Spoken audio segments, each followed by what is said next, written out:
ಅಂಬಾನಿ ನ್ಯೂಸ್ಗೆ ಸ್ವಾಗತ. ಪ್ರತಿದಿನ ನ್ಯೂಸ್ ಅಪ್ಡೇಟ್ಗಾಗಿ ಸಬ್ಸ್ಕ್ರೈಬ್ ಮಾಡಿ. ನಾವು ಜೆಕೆ ಭವನ ಉದ್ಘಾಟನೆ ಆಗಿ 2022ರಲ್ಲಿ ಉದ್ಘಾಟನೆ ಆಗಿದ್ದು, ಆನಂತರ ಪ್ರತಿ ವರ್ಷ ಫೆಬ್ರವರಿ 11ರಂದು ವಾರ್ಷಿಕೋತ್ಸವ ಮಾಡ್ತಾ ಇದೀವಿ. ಅದೇ ರೀತಿ ಈ ವರ್ಷ ಕೂಡ ಫೆಬ್ರವರಿ 11ನೇ ದಿವಸ ಇವತ್ತು ವಾರ್ಷಿಕೋತ್ಸವ ಶ್ರೀ ಕ್ಷೇತ್ರ ಕೈವಾರದಿಂದ ತಾತಯ್ಯನವರ ವಿಗ್ರಹ ತಂದು ಇಲ್ಲಿ ಅಭಿಷೇಕ ಮಾಡಿ, ಅಲಂಕಾರ ಮಾಡಿ, ಮಹಾಮಂಗಳಾರತಿ ಮಾಡಿ ಮತ್ತೆ ನಮ್ಮ ಕಾರ್ಯಕರ್ತರ ಒಟ್ಟಿಗೆ, ಮುಖಂಡರ ಒಟ್ಟಿಗೆ ಇವತ್ತು ಈ 4ನೇ ವಾರ್ಷಿಕೋತ್ಸವ ಆಚರಣೆ ಮಾಡ್ತೇವೆ. ನಮ್ಗೆ ಬಹಳ ಇದು ನಮ್ಮ ಕಾರ್ಯಕರ್ತರ ಮುಖಂಡರ ಜೊತೆಗೆ ಒಟ್ಟಿಗೆ ಈ ಸಂಭ್ರಮ ಮಾಡೋದು ನಮ್ಗೆ ಬಹಳ ಖುಷಿ ತಂದಿದೆ, ಸಂತಸ ತಂದಿದೆ. ಇವತ್ತು ಪೂಜೆಯಲ್ಲಿ ಕೂಡ ವಿಶೇಷವಾಗಿ ನಮ್ಮ ಕ್ಷೇತ್ರದಲ್ಲಿ, ಜಿಲ್ಲೆಯಲ್ಲಿ, ರಾಜ್ಯದಲ್ಲಿ ಒಳ್ಳೆ ಮಳೆಗಳಾಗಬೇಕು, ಒಳ್ಳೆ ಬೆಳೆಗಳಾಗಬೇಕು ಅಂತ ಏನು ಜಾನುವಾರುಗಳಿಗೆಲ್ಲರಿಗೂ ಕೂಡ ಒಳ್ಳೇದಾಗಬೇಕು ಅಂತ ಹೇಳಿ ಇವತ್ತು ಪ್ರಾರ್ಥನೆಯನ್ನ ಸಲ್ಲಿಸಿದ್ದೇವೆ. ಯಾವುದೇ ಚುನಾವಣೆ ಬಂದ್ರು ಕೂಡ ನಾವು ಸಜ್ಜಾಗಿದ್ದೀವಿ, ರೆಡಿ ಇದ್ದೀವಿ. ಚುನಾವಣೆ ಘೋಷಣೆ ಆದ್ರೆ ನಾವು ರೆಡಿ ಇದ್ದೀವಿ. ನಮ್ಮ ಈಗ ಜೆ.ಕೆ. ಕೃಷ್ಣಾರೆಡ್ಡಿ ಕ್ಷೇತ್ರಕ್ಕೆ ಬಂದಾಗಿಂದ ಎಲ್ಲರ ಜೊತೆ ಕೂಡ ಆತ್ಮೀಯವಾಗಿದ್ದೀವಿ, ವಿಶ್ವಾಸದಿಂದ ಇದ್ದೀವಿ. ಈಗ ಮೊನ್ನೆ ಚಿಮೂಲ್ ಎಲೆಕ್ಷನ್ ಅಲ್ಲಿ ಕೂಡ ನಮ್ದು ಕಡಿಮೆ ಇದ್ರು ಕೂಡ ನಾವು ಗೆದ್ದಿದೀವಿ ಅಂದ್ರೆ ನಾವು ವಿಶ್ವಾಸದಿಂದ ಇದ್ದೀವಿ, ಜನರ ಹತ್ರ ವಿಶ್ವಾಸದಿಂದ ಇದ್ವಿ. ಹಾಗೆ ಕಾಂಗ್ರೆಸ್, ಬಿಜೆಪಿ, ಜೆಡಿಎಸ್ ಅಂತಿಲ್ಲ, ಎಲ್ಲರ ಜೊತೆಯಲ್ಲಿ 17 ವರ್ಷಗಳಿಂದ ಬಹಳ ವಿಶ್ವಾಸದಲ್ಲಿದ್ದೀವಿ, ಬಹಳ ವಿಶ್ವಾಸದಲ್ಲಿದ್ದೀವಿ. ಗೊತ್ತಿಲ್ಲ, ಅವ್ರು ನಿರ್ಧಾರ ಮಾಡ್ತಾರೆ. ಪಕ್ಷಕ್ಕೆ ಸೇರದಿರಲಿ ಎಲ್ಲಾದ್ರೂ ಸಿಕ್ಕಿದಾಗ ಹಲೋ ಅನ್ನುವಂತ ಸಂಪ್ರದಾಯ ಇದೆಯಲ್ಲ, ಅದು ಬಹಳ ಒಳ್ಳೆ ಬೆಳವಣಿಗೆ, ಒಳ್ಳೆ ಸಂಪ್ರದಾಯ ಅದು. ಭವನ ಉದ್ಘಾಟನೆ ಆಗಿ 2022 ಉದ್ಘಾಟನೆ ಆಗಿದ್ದು, ನಂತರ ಪ್ರತಿ ವರ್ಷ ಫೆಬ್ರವರಿ 11ರಂದು ವಾರ್ಷಿಕೋತ್ಸವ ಮಾಡ್ತಾ ಇದ್ವಿ. ಅದೇ ರೀತಿ ಈ ವರ್ಷ ಕೂಡ ಫೆಬ್ರವರಿ 11ನೇ ದಿವಸ ಇವತ್ತು ವಾರ್ಷಿಕೋತ್ಸವ ಶ್ರೀ ಕ್ಷೇತ್ರ ಕೈವಾರದಿಂದ ತಾತಯ್ಯನವರ ವಿಗ್ರಹ ತಂದು ಅಭಿಷೇಕ ಮಾಡಿ, ಅಲಂಕಾರ ಮಾಡಿ, ಆರಾಮಾಗಿ ನಮ್ಮ ಕಾರ್ಯಕರ್ತರ ಒಟ್ಟಿಗೆ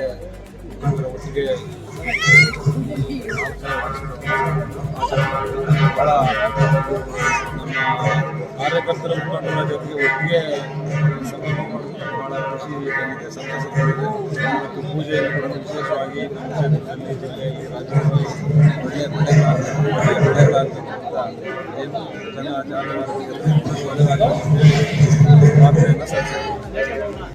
ಜೆಡಿಎಸ್ ಪಕ್ಷಕ್ಕೆ ಸೇರ್ಪಡೆ ಆಗುವಂಥದ್ದು ಬಹುತೇಕ ಖಚಿತವಾಗಿದೆ, ದಿನಾಂಕ ನಿಗದಿ ಆಗಿಲ್ಲ. ಹಾಗಾಗಿ ಈ ಪೂಜಾ ಸಮಾರಂಭದಲ್ಲಿ ವಿಜಯವರು ಭಾಗವಹಿಸಿ ದೇವರ ಕೃಪೆ, ದೇವರ ಆಶೀರ್ವಾದ ಅವರು ಸಿಗಬೇಕು ಅಂತೇಳಿ ಆಹ್ವಾನವನ್ನು ಬಂದಿದ್ದಾರೆ. ತಾತಯ್ಯನವರ ಆಶೀರ್ವಾದ ಸಿಕ್ಕಿದೆ. ಮುಂದಿನ ವಿಧಾನಸಭಾ ಚುನಾವಣೆಯಲ್ಲಿ ಆಲೂರಿನಲ್ಲಿ JDS ಪಕ್ಷದ ಹೌದೌದು, ಈಗ NDA ಇದೆಯಲ್ಲ,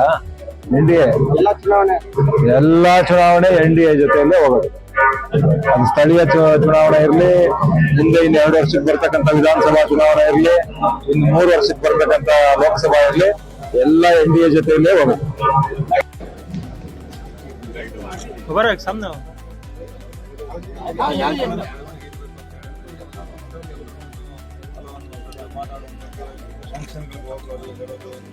ಕಾಂಗ್ರೆಸ್ ಇರಬೇಕು. ಅದು ಆರೋಗ್ಯಕರವಾದಂಥ ರಾಜಕಾರಣ.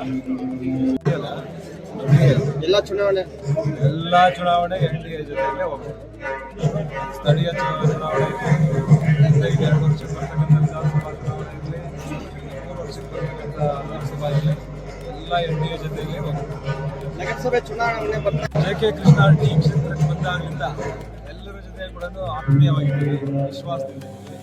ಈಗ ಮೊನ್ನೆ ಚಿಮೂಲ್ ಎಲೆಕ್ಷನಲ್ಲಿ ಕೂಡ ನಮ್ಮದು ಕಡಿಮೆ ಇದ್ರು ಕೂಡ ನಾವು ಗೆದ್ದಿದ್ದೀವಿ ಅಂದರೆ ನಾವು ವಿಶ್ವಾಸದಿಂದ ಇದ್ದೀವಿ, ಜನರ ಹತ್ರ ವಿಶ್ವಾಸದಿಂದ ಇದ್ದೀವಿ. ಹಾಗೆ ಕಾಂಗ್ರೆಸ್, ಬಿಜೆಪಿ, ಜೆಡಿಎಸ್ ಅಂತಿಲ್ಲ, ಎಲ್ಲರ ಜೊತೆಯಲ್ಲಿ 17 ವರ್ಷಗಳಿಂದ ಬಹಳ ವಿಶ್ವಾಸದಲ್ಲಿ ನಿರ್ಧಾರ ಮಾಡ್ತಾರೆ. ಪಕ್ಷಕ್ಕೆ ಸೇರದಿರಲಿ ಎಲ್ಲಾದ್ರೂ ಸಿಕ್ಕಿದಾಗ ಹಲೋ ಅನ್ನುವಂಥ ಸಂಪ್ರದಾಯ ಇದೆಯಲ್ಲ, ಬಹಳ ಒಳ್ಳೆ ಬೆಳವಣಿಗೆ, ಒಳ್ಳೆ ಸಂಪ್ರದಾಯ. ನಮ್ಮ ಕೃಷ್ಣಾರೆಡ್ಡಿಯವರು ನಮ್ಮ ಗುರುಗಳು. ಅವರ ಇವತ್ತು ಚಿಂತಾಮಣಿ ತಾಲೂಕಲ್ಲಿ ಅವರ ಒಂದು ಆಫೀಸು ಮೊದಲಿಂದ ಪ್ರತಿ ವರ್ಷವೂ ಕೂಡ ಪೂಜೆ ಮಾಡ್ಕೊಂಡು ಬರ್ತಾರೆ, ಪ್ರತಿ ವರ್ಷ. ಅದೇ ರೀತಿ ಈ ವರ್ಷ ಕೂಡ 4ನೇ ವರ್ಷದ ಒಂದು ಕಾರ್ಯಕ್ರಮ ಇಟ್ಕೊಂಡು ಎಲ್ಲ ಮುಖಂಡರನ್ನೆಲ್ಲ ಕರೆಸಿ ಇಲ್ಲಿ ಪೂಜೆಯನ್ನು ಇಟ್ಕೊಂಡಿದ್ದಾರೆ. ಅವರಿಗೆ ಶುಭವಾಗಲಿ. ಮುಂದಿನ ದಿನಗಳಲ್ಲಿ MLA ಆಗಿ ಅವರು ಮಿನಿಸ್ಟರ್ ಆಗ್ಬೇಕಂತ ಹೇಳ್ಬಿಟ್ಟು ನಿಮ್ಮೆಲ್ಲರ ಪರವಾಗಿ ಶುಭಾಶಯಗಳು ಕೋರಕ್ಕೆ. ಇವತ್ತಿನ 4ನೇ ಜೆಕೆಬಂದ ವಾರ್ಷಿಕೋತ್ಸವ ಕಾರ್ಯಕ್ರಮದಲ್ಲಿ ಭಾಗವಹಿಸಿದ್ರ ಏನ್ ಅನಿಸ್ತಾ ಇದೆ ಸರ್ ನಿಮ್ಗೆ? ನಮ್ಮ ಕೃಷ್ಣರೆಡ್ಡಿನವರು ನಮ್ಮ ಗುರುಗಳು. ಅವರ ಇವತ್ತು ಚಿಂತಾಮಣಿ ತಾಲೂಕಲ್ಲಿ ಅವರ ಒಂದು ಆಫೀಸು ಮೊದಲಿಂದ ಪ್ರತಿ ವರ್ಷನೂ ಕೂಡ ಪೂಜೆ ಮಾಡ್ಕೊಂಡು ಬರ್ತೇವೆ ಪ್ರತಿ ವರ್ಷ. ಅದೇ ರೀತಿ ಈ ವರ್ಷ ಕೂಡ 4ನೇ ವರ್ಷದ ಒಂದು ಕಾರ್ಯಕ್ರಮ ಇಟ್ಕೊಂಡು ಎಲ್ಲಾ ಮುಖಂಡರುಗಳೆಲ್ಲ ಕರೆಸಿ ಇಲ್ಲಿ ಪೂಜೆಯನ್ನು ಇಟ್ಕೊಂಡಿದ್ದಾರೆ. ಅವ್ರಿಗೆ ಶುಭ ಆಗ್ಲಿ. ಮುಂದಿನ ದಿನಗಳಲ್ಲಿ MLA ಆಗಿ ಅವರು ಮಿನಿಸ್ಟರ್ ಆಗ್ಬೇಕಂತ ಹೇಳ್ಬಿಟ್ಟು ನಿಮ್ಮೆಲ್ಲರ ಪರವಾಗಿ ಶುಭಾಶಯಗಳು ಬಯಸ್ತೀನಿ. ಧನ್ಯವಾದಗಳು.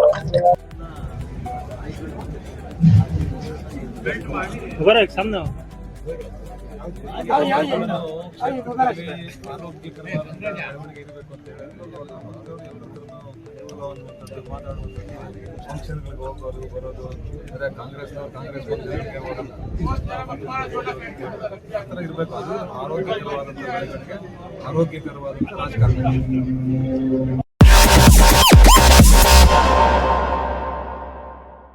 Subscribe to my channel. Subscribe to my channel.